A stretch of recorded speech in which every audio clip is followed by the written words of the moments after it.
দেশ এবং প্রবাসী এনটিভির অনলাইনে যারা সংযুক্ত হয়েছেন সবাইকে জানাচ্ছি স্বাগত। আমি এই মুহূর্তে আছি বাংলাদেশের একমাত্র প্রবাস দেশ সেন্ট মার্টিন, আর এটা হচ্ছে সেন্ট মার্টিন জেটিঘাট, যেখানে জাহাজ এবং বিভিন্ন ট্রলার বা নৌকা বড় বড় নৌকা সেখানে উপর করে।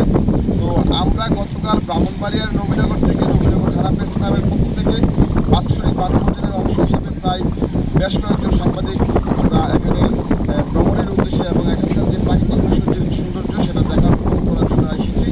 তো আমি এখানে এসে যে করলাম, এখানে গতকাল থেকে আমরা যতটুকু জানতে পারছি যে পার্শ্ববর্তী মায়ানমারে তাদের দেশের যুদ্ধ সংঘটিত হওয়ার ফলে তাদের রাখাইন আর্মিরা কিন্তু আমরা যতটুকু জানতে পারছি তাদের রাখাইন যে আর্মিরা সেই এলাকাতে নাকি বেশ উত্তেজনা বিরাজ করছে এবং তারা ওইখানকার মন্টু নামের একটি শহর সেটা কিন্তু তারা দখলে নিয়ে নিয়েছে, যার কারণে আমাদের এখানকার যে স্থানীয় প্রশাসন, টেকনাফের যে স্থানীয় প্রশাসন, উপজেলা প্রশাসন, তারা কিন্তু টেকনাফ টু সেন্ট মার্টিন যে নৌ চলাচল আছে সেটা কিন্তু অনির্দিষ্ট করার জন্য বন্ধ করে দিয়েছে এবং সকলকে সতর্ক অবস্থানে থাকার জন্য তারা আহ্বান জানাচ্ছে। আমরা যদি বলি, টেকনাফ উপজেলার নির্বাহী কর্মকর্তা শেখ এহসান উদ্দিন জানিয়েছেন যে বাংলাদেশ সীমান্তে মিয়ানমারে উত্তেজনা সৃষ্টি হওয়ার ফলে কিন্তু সেখানকার যে স্থানীয় আদিবাসীদের মধ্যে যে কোনো সময় অস্থিরতা বিরাজ করার জন্য তারা যে কোনো সময় যে কোনো তৎপরতা চালিয়ে যেতে পারে,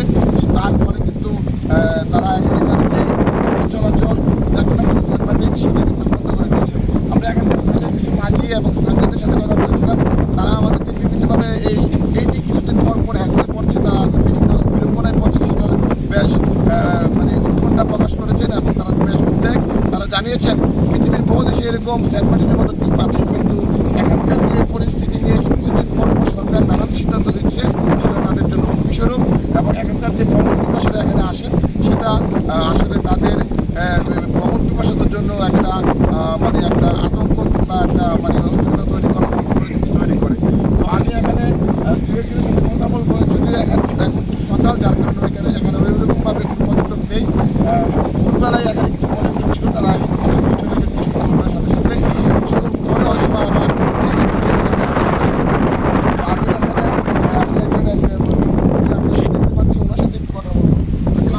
স্থানীয় আমি একজন পর্যটক, আসছেন, আমি ঢাকা থেকে আসছি।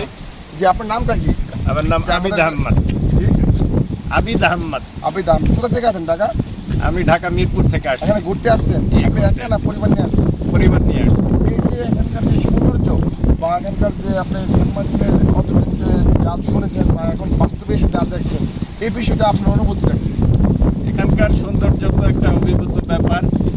তো আমরা চাই যাতে বাংলাদেশের সকল নাগরিকই এই সৌন্দর্য উপভোগ করতে পারে এবং সরকারের উচিত যে নাগরিকরা যাতে সুন্দরভাবে এই দ্বীপে এসে তাদের আকাঙ্ক্ষা মেটাতে পারে এবং সৌন্দর্য উপভোগ করতে পারে, সেরকম একটা ব্যবস্থা করা।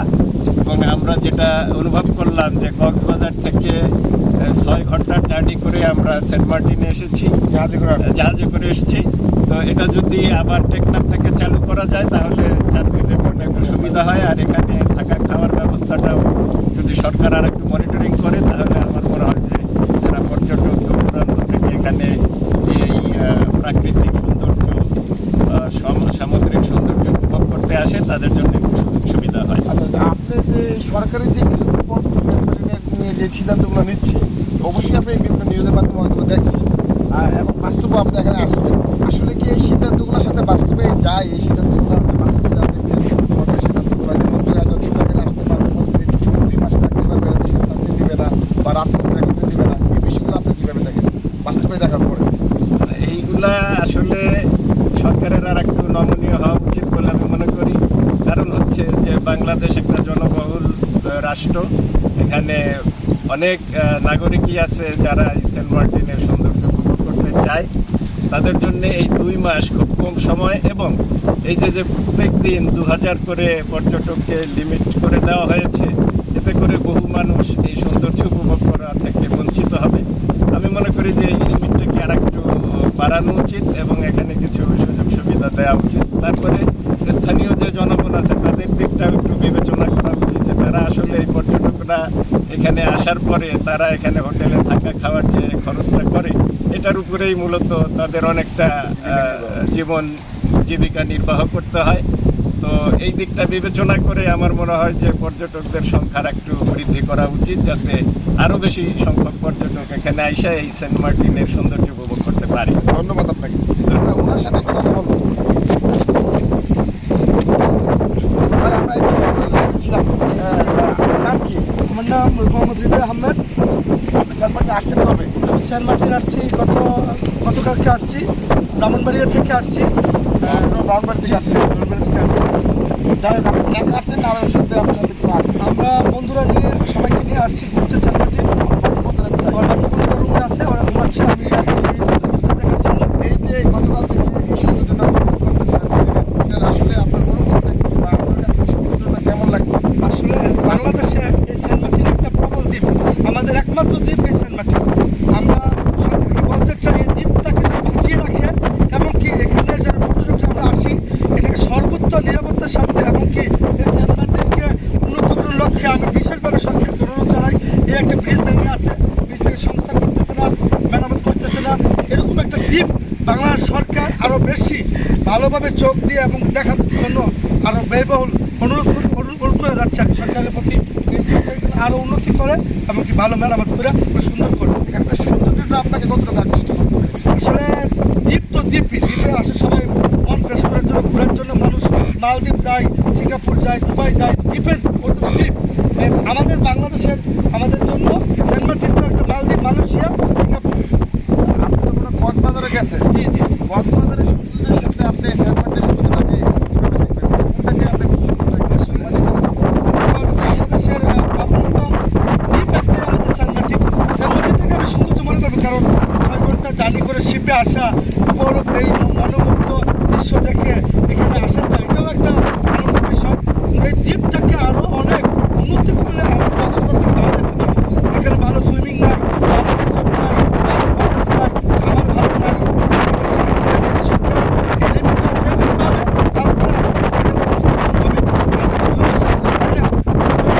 তাদের একমাত্র জীবিকা কম দামে ট্রলারে তারা মাল গ্রহণ করে থাকে। এই ট্রলারটাকে সরকার বন্ধ করে দিয়েছে।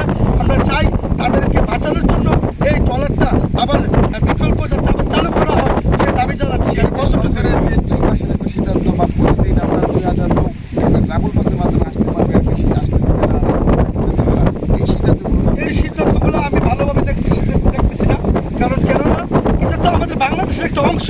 আমাদের কেন সিদ্ধান্ত থাকবে? আমাদের কোনো সিদ্ধান্ত থাকতে পারবে না। আমরা আগের মতো যে কোনো সময় সেন্ট মার্টিন আসবো যাবো, কোনো লিমিট থাকবে না, কোনো সিদ্ধান্ত যেন নিয়ম বিধি না থাকে। আনলিমিটেডভাবে যেন আমরা আসতে পারি, মন খুলে আসতে পারি এবং 2000 3000 প্রতিদিন যত লিমিট আসা যায় ওই সিস্টেমে যেন চালু করে দেওয়া হোক। আমি ওইটা বিশেষভাবে অনুরোধ জানাচ্ছি আপনাদের মাধ্যমে। ধন্যবাদ আপনাকে। আমাদের এনটিভি অলরেডি দর্শকরা শুনছিলেন যে আসলে সেন্ট মার্টিন নিয়ে মানুষের যে ধারণাটা সেটা কিন্তু আসলে তারাও কিন্তু চাচ্ছে না যে সরকার যেভাবে বাধ্যবাধকতার মধ্যে এই সৌন্দর্যটাকে ফেলে দিয়েছে সেটা যাতে সেই বাধ্যবাধকতার গতির মধ্যে আবদ্ধ না থাকে, তার মধ্যে সেটা উপভোগ এবং সেই উন্মুক্ততার মাধ্যমে কিন্তু মানুষ এই বাংলাদেশের যে অপূর্ব একটা সৌন্দর্যের লীলাভূমি, এই নৈসর্গিক সৌন্দর্যের একটা পূর্ণ সেন্ট মার্টিন সেটা যাতে মানুষ অবাধে বিচরণ করতে পারে, অবাধে আসতে পারে, সেই লক্ষ্যেই কিন্তু সবার মতামত জানাচ্ছে। তো আমি আর লাইভটা বাড়াবো না, আপনারা যেখান থেকেই দেখছেন না কেন, আমরাও কিন্তু ব্রাহ্মণবাড়িয়ার নবীনগর থেকে এখানে ভ্রমণের উদ্দেশ্যে আসছি। তো ভ্রমণের উদ্দেশ্যে এসেই কিন্তু এই লাইভটা সবার জন্য তৈরি লাইভে আসা এবং লাইভের মাধ্যমে আমরা এখানকার যে বিস্তারিত বিষয়গুলো জানানোর চেষ্টা করছি। তো এই মুহূর্তে আমি সেন্ট মার্টিনের জেডিঘাট থেকে বিদায় নেব। ধন্যবাদ সবাই।